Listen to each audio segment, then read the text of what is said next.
And instead of Sandra, I have Daniel Dardha. Congratulations, so smooth win. I don't know what to say. You probably are very proud how it went. Yeah, thank you. First of all, yeah, I didn't expect to have a game like this today. I mean, Murzin is a very solid player. He's very strong. He calculates very well. So, yeah, maybe it was something having to do with correct opening choice. But yeah, the game went very smoothly from some point. Yeah, let's just check. So knight f3, d5, c4. You play this Catalan, which is very popular these days. To be honest, I was planning to do something else against original Catalan, but he kind of tricked me with a move order. Okay. So he went to c4. And yeah, d4 is the principal choice, obviously, but yeah, I knew he was prepared there and I didn't check it at all. So I decided to go for a normal setup and do something that I haven't played before, but I have some knowledge there, so... That's also a talent that you can avoid sometimes. Yeah, sometimes it's worth tanking 5 minutes in the opening and just to not come into some problems or preparation. Okay, so you play this. I think you're playing also this with the white pieces, maybe some Catalan. Yeah, I have some idea about the structure at least, but in general the idea is always the same. You just go d takes c4 and then you try to go e5 in order to free the pieces. Okay, this happened.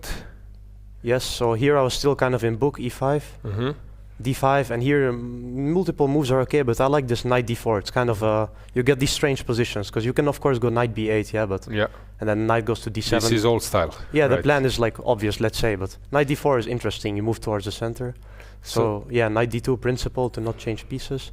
Yeah, here I only knew rook e1, and after rook e1, important idea was bishop b4, pinning everything. After a3, you take d2, and he has to take with the knight, otherwise there's knight b3. Yeah. And then c6 is an important move, and this is equalizing. And kind of the dust settles and black is okay. Okay, because so queen d2, there is knight b3. So yeah, he went f3. After bishop g5, f3. I knew it was a move for sure, but yeah, I wasn't really... I didn't really know what to do anymore. Ivan was in the studio. He's mentioning that Murzin likes to play some technical two results positions. So f3 was some small concession. Yeah, no, I didn't mind at all because at least we get some game and the position is not simple at all. Like, also not for me, but also not for him. So it will just be an interesting game. So e3, you went to f5.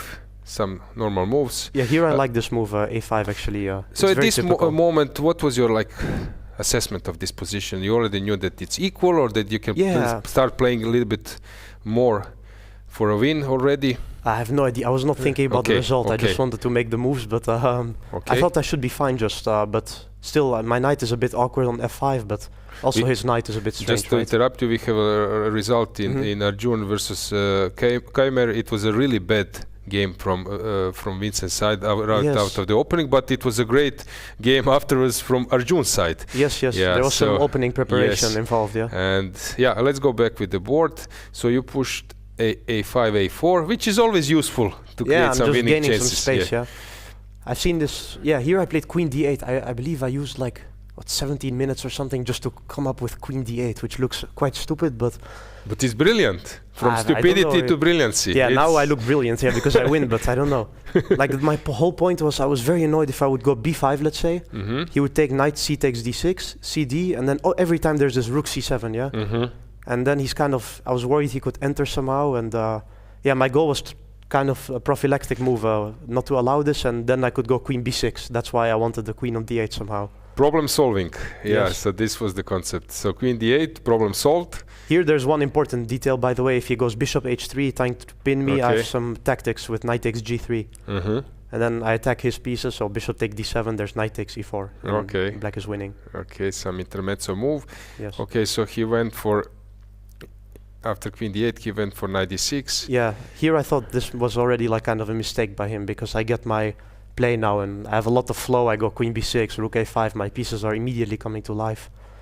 And here it's queen f1, king f2, it's immediately a sign that something might go wrong for him. Yeah, no, here I felt like I was gonna take over, especially because I have a very important trick here, rook d1, rook b5. His idea was to go rook d2, but the point is I have rook to b3 now, and I'm winning on the spot. Oh, very nice. Take, very and nice. Bishop b5 check. Yes. This is the killer. This is very nice. Yes. Rook b3 when you see it, and playing on 64 squares. Yeah. It was really nice. I like these dynamical positions. The rook is just coming somehow. And yeah, because of this, is just immediately losing. There's nothing he can really do.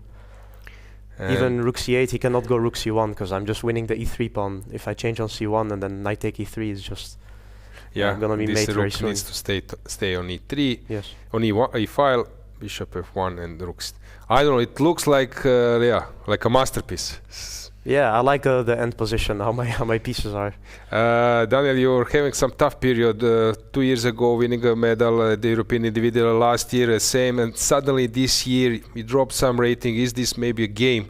Because it's quite crucial and tense. The match is quite level in terms of opponents and tough, and then you win this kind of game with the black pieces. It might be a serious boost for your I mean, I'm especially happy. It gives me some confidence because I know I've been having a tough period. It's not going my way recently, but this is a super important event. I got the opportunity to play with Superbet here, so I wanted to do well for the team. So yeah, today was a very important match, so I hope at least this win will be good for the team. Yeah. As you said, you should be happy. You can be proud with your performance. Yes, we can just briefly check the situation in other games. So Gukesh was struggling. You're playing there. Do you have time to check exact situation, or you're trying to figure it out what's going on, or you just stroll around and not even going so deep? I check every game, I think. Not even like only the team, but yeah, especially the team, because of course I care more about this. Yeah, there was some. Gukesh was struggling. He was low on time, I think, and unpleasant endgame, if I'm not mistaken. Now the situation is the same, but he has improved. Yeah, I thought after bishop d3, I thought this was a smart move somehow. Try to go bishop e4, and yeah, I think he should hold this, but it will not be easy task with 1 minute on the clock. Jordan doing a great thing. Even said that actually it was a sort of preparation and. Yes, we discussed this line earlier on the walk. He was already saying stuff about this line, so it was for sure some good preparation. And it's important to neutralize Shak. Yeah, because once Shak gets in his zone, you can have very tough game, especially with black pieces. So, yeah, this was a nice game that we didn't have to worry about at all. Yeah, it seems that now Gukesh is playing some moves which are logical, but maybe not fully precise, but anyway, okay, still it's unclear. Parham outplaying Richard, who is playing great in last period. Yeah, Richard has been doing very well, so you can also expect Richard to play this kind of game with the white pieces. No, correct, absolutely, yeah. But yeah, Parham when he's in shape is so strong. Yeah, it was pity yesterday he wasn't playing, but yeah, now he's back. Okay, and the board number 4, it's moving back and forth. Yeah, it's a very solid game, I think, where white is kind of pushing a little bit, but it's definitely not much. Yes, somehow Deak, these days he's not playing for an opening advantage, but in this game he also ended up in slightly unpleasant situation. Yeah, can I see very quickly the move order in the opening? Because I'm just wondering how this came to be. This e3 Nimzo. Because he got under pressure rather quickly. I didn't understand what happened exactly. And then taking on c5. Yeah, this is a very normal line, but yeah, 1 tempo up. Yeah, there are some positions. This e4 is very typical, of course, to gain space, but now black just develops very quickly, and your bishop is also Bogdan has this quality to hold if he says that. Yes, exactly. And it seems that he will. I think so, yeah. Yeah, Bogdan is not the type of guy to collapse quickly. Yeah, exactly. So at the moment we can go multi-view. So at the moment Gukesh is struggling, but the worst is over. At least it looks so. You have draw on the second board. Board number 3 looks great for Parham. Yes. Board number 4 drawn. Board number 5 probably heading to a draw, and your win. It sounds like an ideal scenario. Yeah, I think it's definitely making the match easier for us. And I believe that you are not that kind of person. You know that sometimes in history you had team players, and then if they win the game, they're hoping that all others will be drawn to be a hero of the match. You would love to see. I'm just rooting for everyone to win. Exactly, exactly.